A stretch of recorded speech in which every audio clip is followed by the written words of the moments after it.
में कृषि यूनिवर्सिटी की लाइब्रेरी के उद्घाटन में योगी आदित्यनाथ बोल रहे हैं।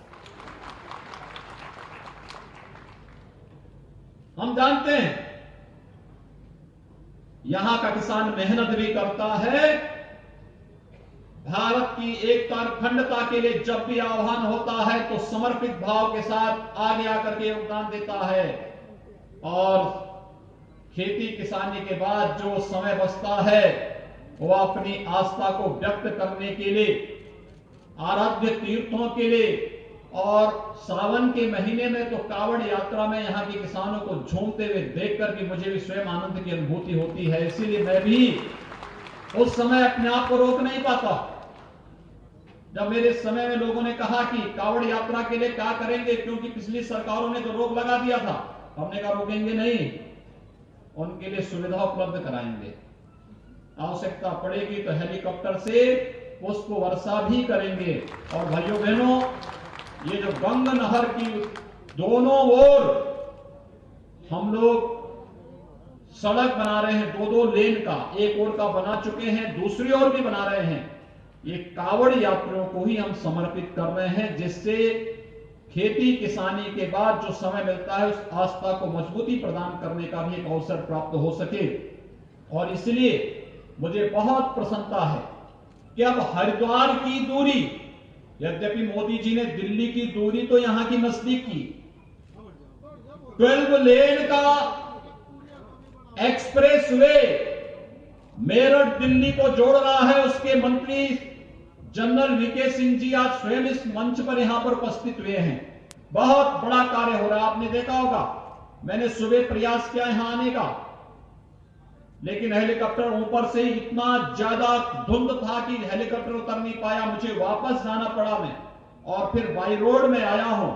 मुश्किल से 1 घंटे में गाजियाबाद से मैं मेरठ पहुंच गया। और जब 12 लेन का काम आगामी कुछ महीनों के अंदर पूरा होगा तो भाइयों बहनों, मेरठ से दिल्ली की दूरी मात्र 45 मिनट में पूरी हो जाएगी।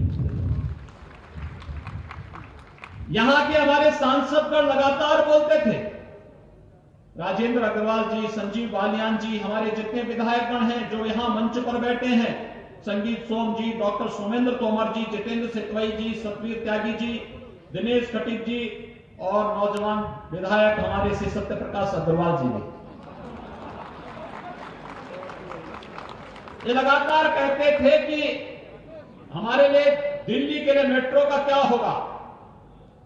भाइयों बहनों, 32,000 करोड़ रुपए की लागत से हम लोग भारत सरकार के सहयोग से एक नया मेट्रो का विकल्प RRTs के नाम से मेरठ को दिल्ली के साथ जोड़ रहे हैं। और ये देश का पहला ऐसा कार्य होने जा रहा है जो इतनी बड़ी दूरी से जोड़ने की कार्य योजना बन रही है। और हम लोग इसको प्रस्ताव भेजे हैं कि यह अगर मेरठ के बाद मुजफ्फरनगर तक भी चल जाए तो एक और अच्छा काम हो जाएगा।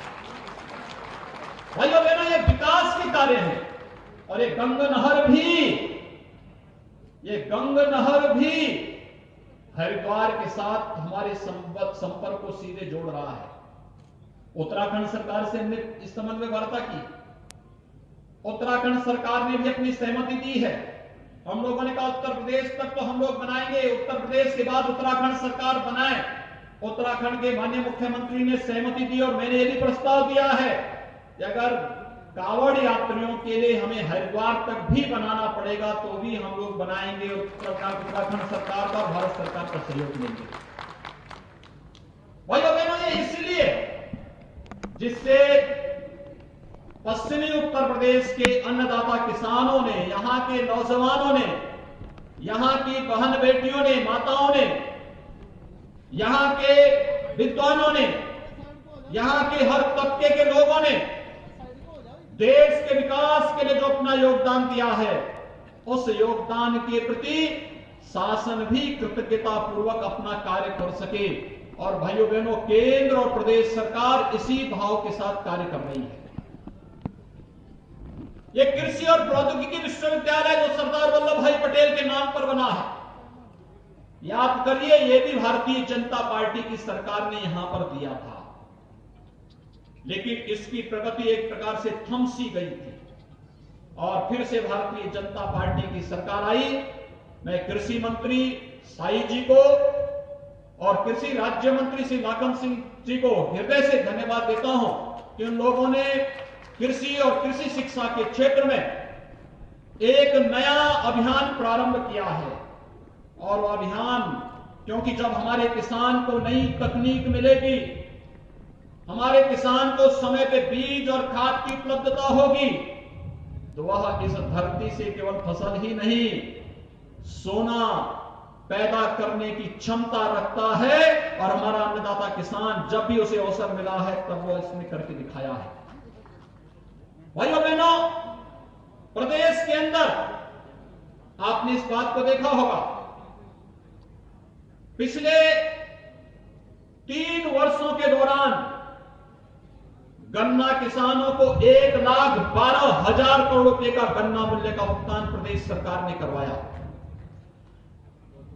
चौधरी चरण सिंह जी की तरफ भूमि की चीनी मिल, रमाला चीनी मिल, 40 वर्षों से मांग हो रही थी कि यहां पे चीनी मिल का विस्तारीकरण होना चाहिए, चीनी मिल में नए सिरे से इसमें नई तकनीक के साथ इसे चलाया जाना चाहिए। कोई सुनने वाला नहीं था। हमारी सरकार आई, एक मुफ्त पैसा दिया और विगत वर्ष ही हम लोगों ने रमाला चीनी मिल के विस्तारीकरण के साथ साथ नए सिरे से नया प्लांट वहां पर देकर के यहां के किसानों को पूरी तरह स्वस्थ किया कि गन्ना किसानों के हितों को हर प्रकार का संरक्षण देंगे। अब तो प्रधानमंत्री मोदी जी का मैं अभिनंदन करता हूं कि गन्ना किसान आने वाले समय में आश्वस्त हो सकता है कि उसके गन्ना मूल्य का पाई पाई का भुगतान होगा, कोई रोक नहीं पाएगा। क्योंकि अब तो चीनी के साथ साथ फाइन चीनी, सल्फरलेस चीनी भी बनाने की कार्रवाई प्रदेश में हमने प्रारंभ कर दी है। और साथ साथ चीनी की जितनी आवश्यकता देश और दुनिया को होगी उतनी चीनी उत्पादन करेंगे। और शेष गन्ने से इथेनॉल बना करके यहां के ट्रैक्टर, यहां के ट्रक, यहां के वाहन, ये सभी को इथेनॉल से चलाने की व्यवस्था करेंगे तो हमें खाड़ी के देशों को पेट्रोल और डीजल के नाम पे पैसा नहीं देना पड़ेगा। यानी ये डीजल और पेट्रोल के नाम पे जो पैसा खाड़ी के देशों को जाता, विदेशों को जाता है, ये पैसा भी हमारे अन्नदाता किसानों के खाते में जाएगा। और इस दिशा कार्य आज प्रारंभ हो रहा है। प्रदेश के अंदर इथेनॉल के नए प्लांट लगने प्रारंभ किए। खांडसारी उद्योग में आपने देखा होगा किस प्रकार की स्थिति थी। पिछली सरकारों ने लाइसेंस देना बंद कर दिया, लेकिन सरकार आई, हम लोगों ने गन्ना मंत्री से कहा कि भाई क्या कर सकते हैं। उन्होंने कहा लाइसेंस फ्री कर देते हैं, ऑनलाइन कर देते हैं। और आज मुझे बताते हुए प्रसन्नता है, 300 से अधिक खांडसारी उद्योग को लाइसेंस देकर के यहां पर व्यापक पैमाने पर फिर से पश्चिमी उत्तर प्रदेश में खांडसारी उद्योग पुनर्जीवित हो गया है, रोजगार के साथ जुड़ रहा है। कल हम लोग गाजियाबाद में थे, कैलाश मानसरोवर भवन का हम लोगों ने कल वहां उद्घाटन किया है। भाइयों बहनों, ये सब कार्य इसलिए हो रहे हैं कि हम सब विकास के साथ कदम से कदम मिलाकर के चल सके। जो यहां के आपकी सोच है, उस सोच के साथ हमारे सांसद, हमारे विधायकगण आपके साथ मिलकर के कार्य करेंगे। और उस सोच को आगे बढ़ाने के लिए सरकारें आपके साथ जब खड़ी होंगी और द्रुत गति से आगे बढ़ता हुआ दिखाई देगा। और कुछ लोगों को विकास अच्छा नहीं लगता, वही लोग षड्यंत्र करना चाहते हैं। किसान को सब्सिडी का लाभ कैसे मिल जा रहा है, उनको परेशानी है। किसान के खाते में पैसा कैसे जा रहा है, उन्हें परेशानी इस बात को लेकर के है। भारत के अंदर इतने बड़े देश को मोदी जी कैसे सुरक्षित रख दे रहे हैं, विकास भी हो रहा है, किसानों को लाभ भी मिल रहा है, नौजवानों को भी लाभ मिल रहा है, महिलाओं को भी हर सुविधा से जोड़ा जा रहा है। और दूसरा, सीमाओं की सुरक्षा भी मजबूती के साथ होकर के अगर कभी पाकिस्तान आंख उठा करके देखने का प्रयास करता है तो भारत का बहादुर जवान पाकिस्तान के अंदर घुस करके उसके सभी आतंकी कैंपों को नष्ट करने का काम भी करता है। यही तो मोदी जी का कमाल है। भारत के दुश्मन तो घबरा ही रहे हैं, लेकिन भारत की प्रगति से ईर्ष्या करने वाले विदेशी जूठन से पलने वाले लोग भी अब षड्यंत्र करने में कोई कोताही नहीं बरत रहे। और भाइयों बहनों, उन्हीं लोगों को यही परेशानी है। याद करिए, कभी स्वर्गीय राजीव गांधी जी ने कहा था, राजीव गांधी जी देश के प्रधानमंत्री रहे। प्रधानमंत्री जब थे तब उन्होंने इस बात पे चिंता व्यक्त की थी कि दिल्ली से 100 रुपया आता है, लेकिन एक किसान और एक मजदूर तक पहुंचते पहुंचते वह केवल 10 रुपये रह जाता है। ये 90 रुपया कौन चढ़ कर जाता है? ये वही चढ़ कर जाते हैं जो आज किसानों की प्रगति और देश की प्रगति पर हो हल्ला करके, देश के अंदर गुमराह करके अव्यवस्था और अराजकता का माहौल पैदा करने का प्रयास कर रहे हैं। क्योंकि मोदी जी ने तकनीक के साथ जोड़ने का कार्य जो देश को कर दिया, उन्हें परेशानी हो रही है।